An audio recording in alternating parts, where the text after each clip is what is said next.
Could you just tell me a bit more about the exhibition, the Unmasked exhibition that's happening tomorrow?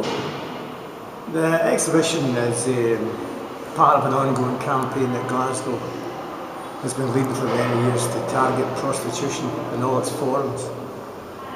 The difference with this exhibition is it throws the spotlight onto the men who actually use prostitutes. It's our opinion that if we tackle the demand, then you tackle the root cause of prostitution. If you remove the demand, there is no prostitutes.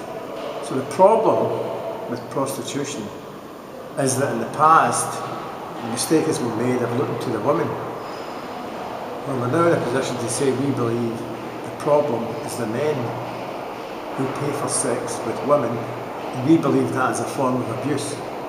Because it's quite clear when you speak to the majority of women who find themselves trapped in prostitution, there's always a reason they're in that lifestyle. It's not because they want to do it, or they enjoy it, or that it's work. It's not, it's entrapment. Normally they've got an unhappy childhood, they could have been abused, they could have addiction issues, it could be poverty, or it could be women that's trafficked. But the one thing in common, the overwhelming majority of them don't want to be there, and they find themselves trapped in it. And the whole reason they're there is because of the demand. And it's good to see other countries now looking at that demand, looking at saying that this is a form of abuse of women. Why should men have the right to buy somebody, to put a price tag on them, use them, and then go home, in many cases, to a so-called normal life with a wife and 2.4 children, without caring what's just happened to that woman or what they've did? We think that demand, the spotlight's got to go on the men, and we believe the Swedish model is the way that we should go, to make it illegal to buy sex. We believe that's a very positive way. The same as now 80% of the people in Sweden think it's a very positive step the government took. So we believe that's the right thing to do. Indeed, Ireland, other countries in Europe are now looking at it. France is certainly looking at it. So we believe that's the way forward. And this exhibition highlights that, and it's part of that ongoing campaign. Could you tell me about the event that you've just attended? The event we just attended in the City Chambers was the launch of the exhibition. We had somebody from Denmark, Tanya, who found herself trapped in prostitution, was sexually abused as a child, went through a terrible life and ended up in a brothel for 3 years. And she told her story, how she managed to get out of that lifestyle.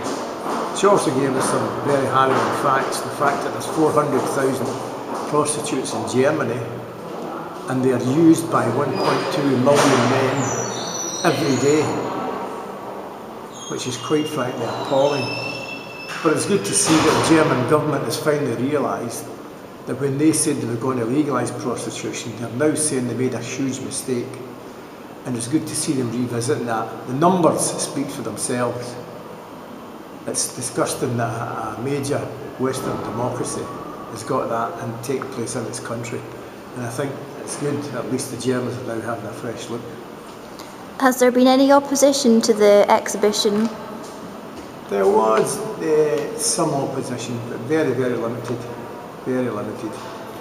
It's, you have the pro-sex worker lobby, as they call it, that we normally find they're very, very unrepresentative of the majority of women who find themselves trapped in prostitution. So I wouldn't say there's any opposition to it, really. And what are the main purposes of the exhibition that you've mentioned?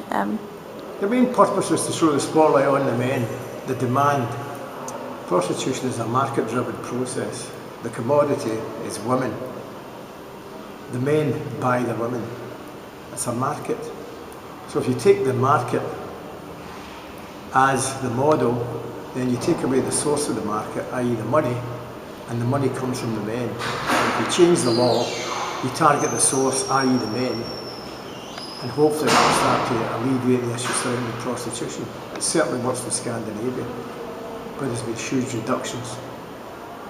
Is there anything else that you'd like to add that I haven't mentioned? Or just that I hope that Scotland will follow suit, as our colleagues in Scandinavia did, and look at this They tried to put a similar bill through the Scottish Parliament a few years ago, and it was topped out. But I think it should be revisited, and Scotland should take the same road to do away with this last form of slavery.